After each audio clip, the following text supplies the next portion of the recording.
Bueno, teniendo en cuenta la información que algunos medios publicaron en el día de hoy con relación a la discrepancia que se ha presentado con respecto a la cantidad de toneladas que ingresaron al relleno sanitario entre los días 11 y digamos 19 de diciembre del año 2012, esta unidad se permite ratificar que estas cifras son ciertas y provienen de la información que se registra hora a hora en el relleno sanitario, y al respecto estas cifras son verificables, reflejan una sensible baja durante los días comprendidos entre el 11 y el 19 de diciembre. Para comenzar, es importante recordar que el 17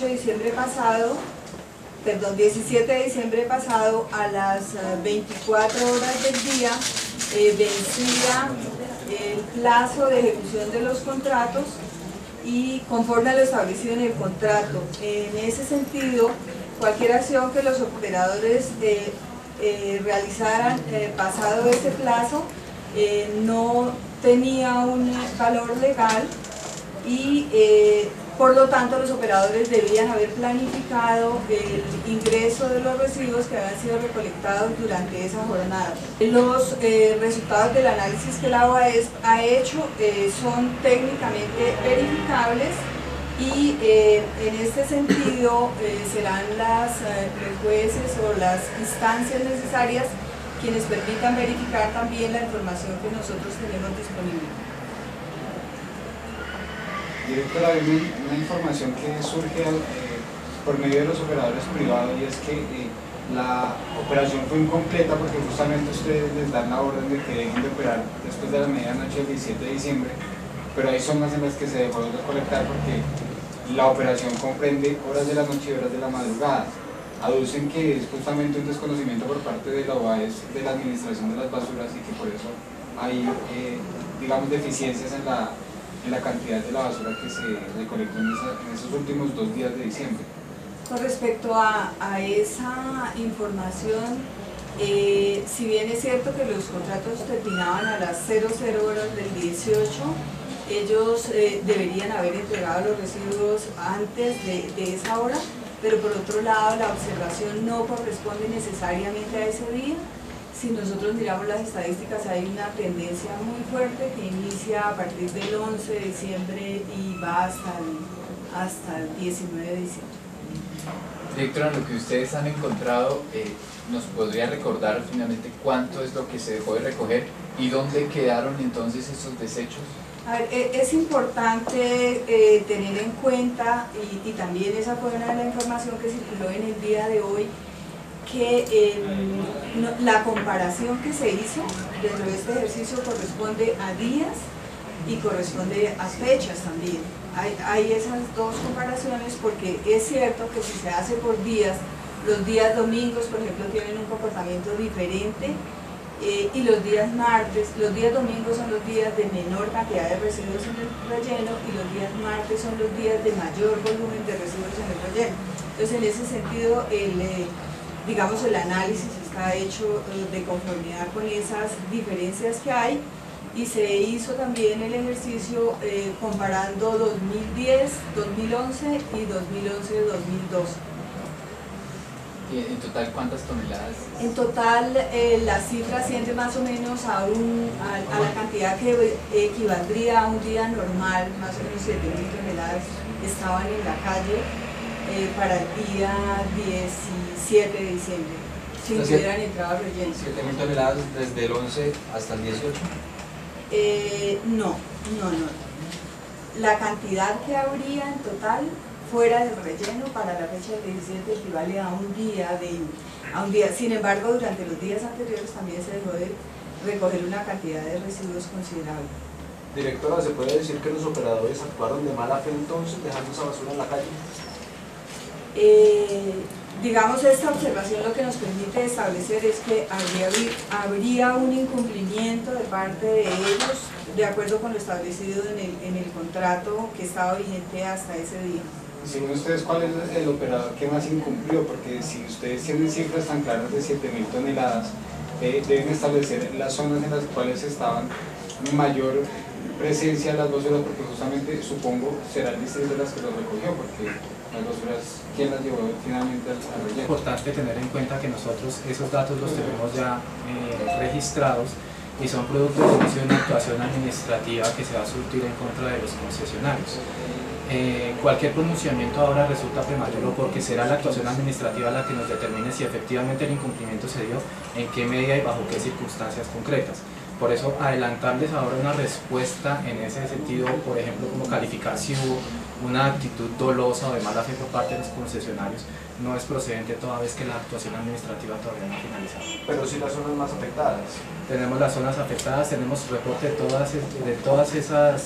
todos esos volúmenes que se dejaron de recoger por concesionario. Entonces por eso no podemos hacer ahora un análisis a priori hasta tanto la actuación administrativa no se haya decidido, pero la información la tenemos. Pero ¿cuáles serían esas cifras? Concesionario que dejó de recoger. Quisiera no adelantar eso porque eso hace parte de la actuación administrativa que se tiene que hacer. Al final de la actuación se dirá quién fue el que dejó de recoger más de acuerdo con la zona y los promedios históricos que tenemos. ¿Y ese resultado es cuándo? ¿Cuál es esa acción administrativa? ¿Sanción? ¿Qué? La actuación administrativa se da dentro del marco del artículo 86 de la Ley 1474 del 2011. Eso es la actuación administrativa de carácter sancionatorio contractual. Puede dar lugar eventualmente a la declaratoria de incumplimiento contractual, imposición de sanciones, eventualmente de multas, habría que analizarse la procedencia jurídica de ellas, o incluso hacer efectiva la cláusula penal. ¿Apertura de un pliego de sanciones a los operadores de aseo? Señora, no le escuché. ¿Apertura de un pliego de sanciones a los operadores Se de inicia, aseo? no, se inicia la actuación administrativa para que ellos en su momento rindan los descargos. La actuación está en curso, estamos valorando el informe de la supervisión. ¿De dónde van las multas? ¿Un rango de cuánto? El contrato establece, cada contrato establece de cuánto pueden ser las multas, pero habría que analizar la viabilidad jurídica de hacerlo ahora. Pero ese proceso lo hace directamente en la UAS. La UAS. O sea, ustedes serían juez y parte en ese... No, lo que pasa es que esta es una potestad administrativa que tiene el contratante. Como pasa en cualquier contrato estatal, en cualquier contrato estatal se determina si el contratista incumplió. ¿Quién lo determina? El contratante. ¿Con base en qué? Los reportes que la supervisión o la interventoría les haga. No actúa realmente como juez y parte porque aquí no estamos ante un proceso judicial, es un proceso administrativo. Esa decisión puede ser recurrida por ellos e incluso puede ser sujeto de control por parte del juez del contrato. De acuerdo con esas decían que el 11 de sanciones, ¿de diciembre se cuánto empezó a van las recoger multas? menos basura. ¿Nos podrían regalar las cifras de cuánta basura se recogió el 11 de diciembre? ¿Y cuánta debían recoger? Esa información la podemos suministrar más adelante.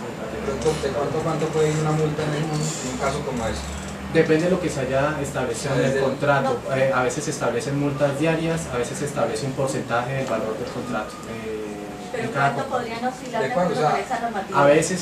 A veces se establece como una cláusula penal por el incumplimiento hasta el 10% del valor del contrato. ¿Y ese resultado de la acción administrativa se conocería en cuánto tiempo? Una actuación administrativa que puede durar cerca de 2 o 3 meses dependiendo si interponen recursos o no.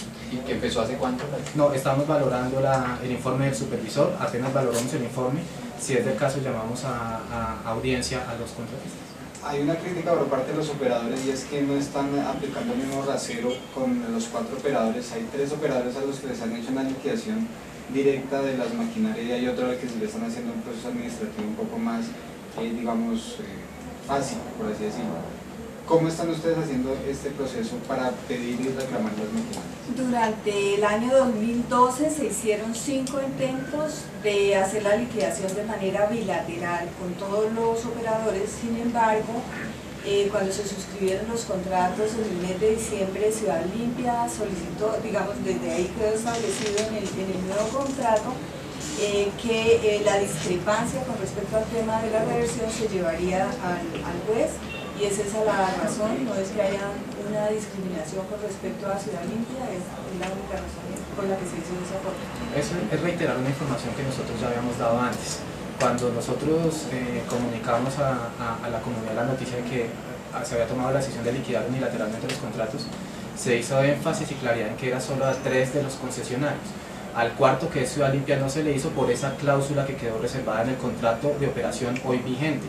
Esto no significa que haya un trato discriminatorio, ni mucho menos que se esté vulnerando el principio de la igualdad como lo han hecho saber algunos de los concesionarios, porque el derecho a la igualdad se predica entre iguales y resulta que los contratos que tienen los operadores a los que se les liquidó unilateralmente no tienen exactamente las mismas cláusulas que tiene el contrato con Ciudad Limpia, que fue el proceso de negociación que se dio el 17 de diciembre. Adicional a lo anterior, pues queríamos comentarles en relación con el proceso que se viene adelantando en cuanto a la reversión de los equipos y que de alguna manera también tiene que ver con este tema. También les habíamos anunciado que en las liquidaciones unilaterales se ordenó la reversión de los equipos, pero en su valor real en dinero, no en maquinaria. Ese es un proceso que ya está avanzando. Los concesionarios y las aseguradoras interpusieron recursos de reposición que nosotros estamos resolviendo. Paralelamente a eso, un ciudadano interpuso una acción popular en la que solicita de los concesionarios la devolución de los equipos, entre otras pretensiones. Ese proceso está en curso. Precisamente hoy se celebró pacto de audiencia de cumplimiento. La UAES fue vinculada de oficio por el juez. Nosotros inicialmente no habíamos sido demandados por el actor, pero el juzgado consideró que la UAES debía ser vinculada en el proceso como demandado. Por eso nosotros asistimos, hemos ejercido la representación judicial. En la audiencia de esta mañana se declaró fallida la audiencia de pacto de cumplimiento por cuanto no hubo acuerdo entre las partes, vale decir, entre el actor que interpone la demanda y los demandados, es decir, los concesionarios y la UAES. En cuanto a la UAES, no pudo haber un acuerdo dado que no está dentro de nuestras facultades dar cumplimiento a lo que el actor ordena, y es la reversión de los equipos. Nosotros decimos lo que teníamos que hacer dentro de la actuación administrativa, pero no podemos materialmente devolver los equipos sobre los cuales hoy no tenemos la custodia. Y otro aspecto que nos parece importante clarificar es que también se hizo un comentario en el día de hoy en el sentido que la UAES había hecho mal el cálculo de las tarifas y que digamos, la inconsistencia con respecto a las mismas hacía mención a esto. Las tarifas estaban calculadas con una metodología y estuvieron bien calculadas. La diferencia se da en que se calcularon con el número de usuarios, y se calcularon con el número de suscriptores y se facturaron con el número de usuarios. Esa diferencia es la que arroja un mayor valor solicitado por la Superintendencia de Servicios Públicos, tanto a los operadores como al acueducto, para que sea devuelto a los usuarios y se considera que se hará vía tarifa, pero no es importante aclarar que no es un error en el cálculo de la tarifa. Pero entonces usted está ratificando que la reducción del 11% en el cobro del aseo es por un mal cálculo. Digamos, no están así un proceso administrativo, sino que están modificando algo que se había dejado de hacer. Es una corrección con relación a la cual la Contraloría General se había pronunciado, y es una corrección de un menor valor de la tarifa. Director, ¿qué nos puede decir sobre el proceso para encontrar o ampliar la disposición en Doña Juana? Sí, estamos trabajando sobre, digamos, la ampliación de un nuevo polígono en el relleno sanitario. El 15 de abril se presentó esta solicitud y en este momento estamos adelantando los trámites respectivos. Hacia el mes de agosto debemos tener una respuesta con relación al uso de la red. ¿Qué tan cierto es que va a ser en el costado de Mochuelo Alto y que el polígono se va a acercar al centro de esta población? Justamente se llevó a cabo una audiencia pública con el secretario de gobierno, donde la comunidad le presentó esta recusación porque dicen la basura va a llegar a menos de 2.000 metros que demanda la ley del casco urbano. Venimos trabajando desde comienzos de este año. Esos estudios son estudios de ingeniería de detalle, requieren unos tiempos específicos. La CAR en este momento viene adelantando el proceso y la CAR será la que determine cómo puede utilizarse ese espacio. Adicionalmente nosotros también hemos venido trabajando con la comunidad de Mochuelo Alto. Este es un requisito que debe cumplirse de tal manera que las condiciones de salubridad de ellos estén garantizadas. Muchas gracias.